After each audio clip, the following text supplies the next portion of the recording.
Hi sweeties, it's me again, Yuli. We're gonna be talking about 10 things I wish I knew before saying yes to my client.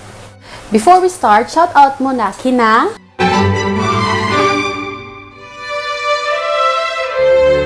before we start sa 10 things I wish I knew before I said yes to my client, isi-share ko muna sa inyo yung interview experience ko noon with my client. So, yung interview experience ko with my client, napakadali lang. Parang hindi siya umabot ng 5 minutes.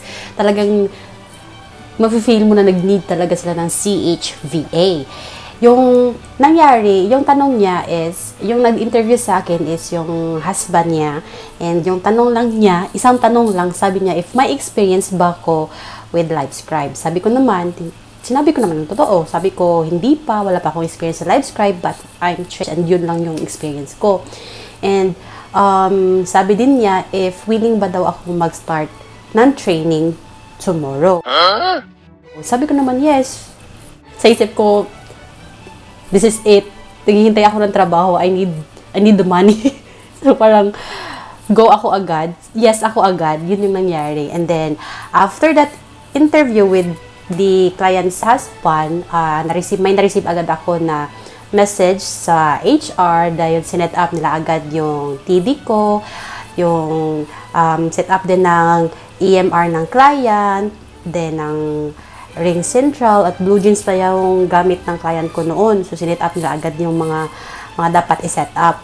And then, the next day, yung akala kong training, hindi pala, sabak na pala agad.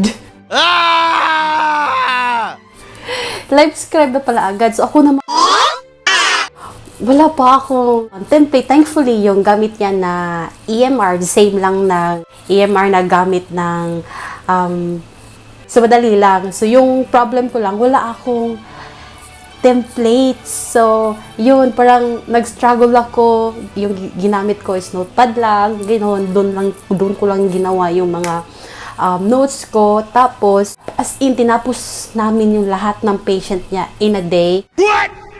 After that LiveScribe, tinanong niya ako, how do I feel daw after sa LiveScribe? So, sa utak ko, ang daming pumasok sa utak ko, pero yung sinabi ko lang, very challenging. Nice. Yun lang yung sinabi niya after sa LiveScribe. Tinanong niya ako if ano yung feeling ko after the LiveScribe. Then, sabi niya, ito yung office schedule niya, ito yung task ko, and if may mga questions pa daw ako or mga kailangan, i-message ko daw lang siya directly to her email. Now, I wish I knew these 10 things before I said yes to my client. Disclaimer lang po na this 10 things that I'm going to share to you guys, depende po yan sa kung ano yung pinili nyong task. What I mean with the task is, if komportable ka with LiveScribe, syempre yung pinili mo is yung LiveScribe. If komportable ka with admin task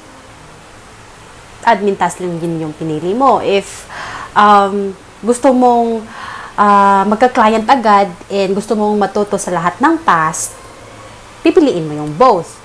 So, yung pinili ko noon ay both. Kasi gusto kong magka-client agad. What? Please do not forget to give this video a thumbs up, subscribe to my channel, and click that notification bell para kapag may bagong video ako, ikaw yung unang makakita. The first thing that you need to consider, if time-friendly ba yung office hours ng client mo sa time na gusto mong mag-start. What I mean by this is, if you're a mommy like me, syempre may mga mommy duties ka pa, or if may ibang trabaho ka, baka may ibang trabaho ka in the morning, and iwasin natin na parang may conflict between the times, so dapat mo din i-consider yan. Second is, ilang hours per week. Hindi ko siya natanong noon kung ilang hours per week ba yung ibibigay niya sa akin. So, third thing that you need to consider is yung specific task. This is for those HBA na yung pinili is admin task. Kasi may ibang admin task. Madami pong task sa admin, and dapat mong itanong sa client kung ano yung specific na admin task na gusto niyang gawin mo sa office niya. The fourth thing that you should do is this. This is for those HVA na yung pinili is LiveScribe. If wala ka pa experience sa LiveScribe, dapat mo sabihin yan sa client mo para ma-manage yung expectation nila sa inyo. The fifth question or thing that you should also consider is if ilang patient ba yung tinatanggap ni client per day para ma-mentally prepared ka din sa laban. Charot! Number 6 is if LiveScribe lang yung pinili mo, dapat tanungin mo yung client mo if prepare na ba silang template. Kasi may iba, may prepare na silang template. May ibang client din na wala silang template na prepare. So, ikaw pa yung gagawa ng template sa kanila. Para hindi ka mag-struggle like me, na sabak agad, na wala pang template na ginawa kasi hindi ko tinanong sa client. So, yun. Para hindi kayo magkakaproblema in the future.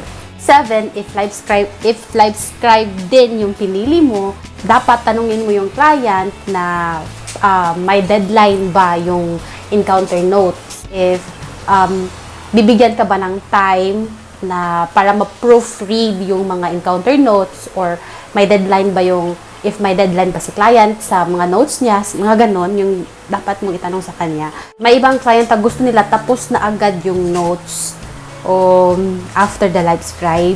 May ibang client din, mostly I think, sa mga client, nagbibigay sila ng time para ma-proofread ng HVA yung notes nila. Nice! Number 7, my favorite part. If may breaks ka ba between your shift. Kasi, sedentary lang yung work natin, dapat natin mag-break. Kasi kapag walang break, mas stress talaga tayo. Dapat nating stretch yung mga katawan natin, mag-nap ng 1 hour, something like that. Kung 1 hour lang yung break or 30 minutes lang yung break, at least, may time ka para distress ng kaunti. This is related also to number 8. If yung breaks mo, paid ba or hindi? Kasi may ibang client, okay lang sa kanila na paid yung breaks mo. May iba din na hindi talaga. Ito turn off mo talaga yung TD mo kapag magbe-break ka. So, yun, dapat mo itanong yan. Number 10, if yung client mo mag-a-allow ba ng parang mag-extend ka ng time, especially kapag yung pinili mong task is both, like admin and LiveScribe.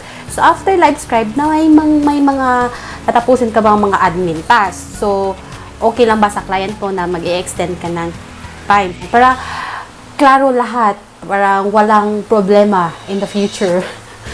So, yun. I hope na-cover ko lahat yung mga dapat i-consider itanong sa client before you said yes to your client. And if may mga additional information or suggestions kayo or may dagdag kayo sa mga sinabi ko, please leave a comment below. If you're new here to my YouTube channel, please give this video a thumbs up, consider subscribing to my YouTube channel, and click that notification bell para on my next video, ikaw yung unang makakakita. And for those people na gustong ma-shout out on my next video, just leave a comment below or reach out to me to my social medias. And yeah, that will be all for today. And bye, sweetlings. Take care. Please follow my other social media accounts for you to get a chance to be featured on my next video. Leave a comment below for your questions and suggestions, or take a screenshot of that comment, share it on your Instagram story, and tag me. Thank you so much for watching my video, and see you guys on my next video. Bye, sweetlings. Take care.